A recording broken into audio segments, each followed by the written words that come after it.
Carrot சாப்பிட்டதில் 2 வயது குழந்தை மயங்கி விழுந்து உயிரிழந்ததாக கூறப்படும் விவகாரத்தில் குழந்தையின் உறவினர்கள் தனியார் மருத்துவமனையை நள்ளிரவில் முற்றுகையிட்ட சம்பவம் பரபரப்பை ஏற்படுத்தியது. வடசென்னை கொருக்குப்பேட்டை அடுத்த ஆர்கே நகர் பகுதியைச் சேர்ந்த தம்பதி விக்னேஷ். இவர்களது 2 வயதான மகளான லிதிஷா ஸ்ரீ வீட்டில் இருந்த கேரட் துண்டை சாப்பிட்டு மயங்கி விழுந்ததாக கூறப்படுகிறது. உடனடியாக வண்ணாரப்பேட்டை தேசிய நெடுஞ்சாலையில் உள்ள தனியார் மருத்துவமனையில் குழந்தை அனுமதிக்கப்பட்ட நிலையில் 2 மணி நேர சிகிச்சைக்கு பிறகு குழந்தை இறந்துவிட்டதாக மருத்துவர்கள் தெரிவித்துள்ளனர்.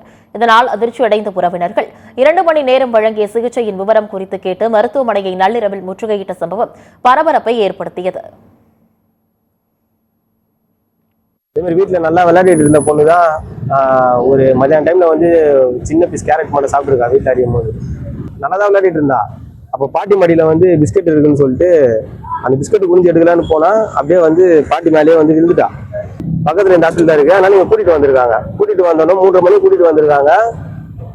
5:20க்கு வந்து ஆம்புலன்ஸ்ல வந்து எமர்ஜென்சி சொல்லி ஏற்றி அமைச்சிருக்காங்க.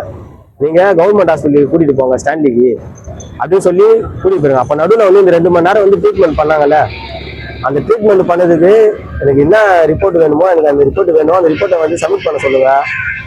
500 ரூபாய் 1000 ரூபாய்க்கு வந்து பாப்பாங்களா இங்க பாப்பாங்கவா வந்து வாங்கிட்டு போ அப்படின்னு சொல்லிட்டு இதுவா பேசியிருக்காங்க தரவரியா.